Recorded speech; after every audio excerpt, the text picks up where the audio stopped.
Hey guys, Dr. Watt from Pinecrest Chiropractic. Let's look at posture. So we've got Dr. Crowley here set up as our test dummy today to kind of show you some of the things that we're looking at when we look at posture. Now this is something that we do on every new patient who walks in the front door because your posture is a quick way to see how your nervous system is functioning. And these imbalances show us that there's a miscommunication between your brain and your body. And so we can see we've got some dots up here. And so these dots are different reference points that we're going to look at. And so starting up top, we'll look at the patient's eyes. We didn't want to dot his eyes out so he could still see though. And so we're looking to see that the eyes are level, that we don't have any sort of head tilt. So eyes, nose to mouth, and making a nice T through there. When we come down to the shoulders, we're looking across these 3 points, making sure that his shoulders are level. We'll oftentimes see patients come in with a high shoulder on one side versus the other. And these exaggerations are showing us that, for that one, keep that one up for me, Doc. This left upper trap all the way up here is contracted, that muscle's tight. Oftentimes patients will come in and don't even realize they're doing this. And there can be up to an inch difference in the two before someone starts to realize. And so that's a quick thing that we'll see. The next ones are going to be along the ribs here.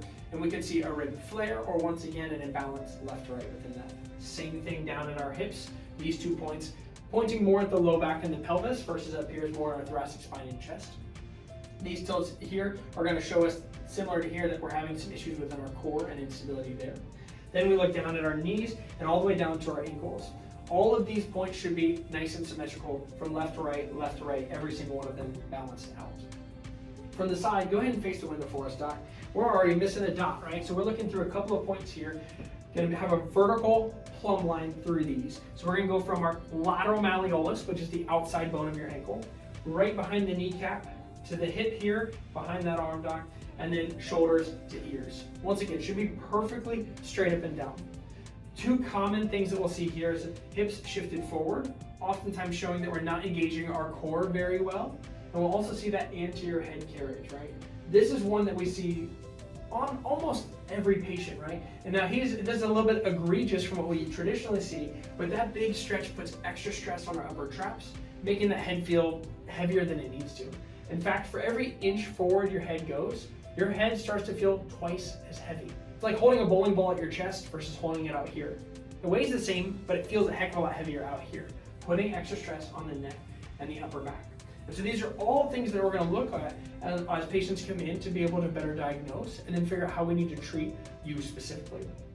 One of the ways that we measure this, switch back forward for me, is that we use a digital version of this online. And so we have tablets here set up that when patients come in, a staff member is going to take a scan through here.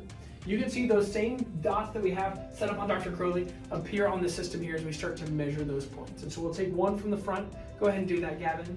And we'll take one from the side as well. Go ahead and turn and face this way for me. So those exact same things that we were just measuring and pointing out, you'll be able to see on the software there when we print it out. And so this gives you not just the visuals that we have, but things that you can take home, put up on your fridge, show off to your neighbors, things like that, so you know exactly what's going on with your body. So posture is a very complicated thing, but it doesn't have to be. It's relatively simple when we boil it down to just the basics. Lots of ways that we can attack and fix this, but this is one way to look at your posture standing throughout your day-to-day. If you want to know more about posture or how we can make changes in that, come on in. Let's chat about it.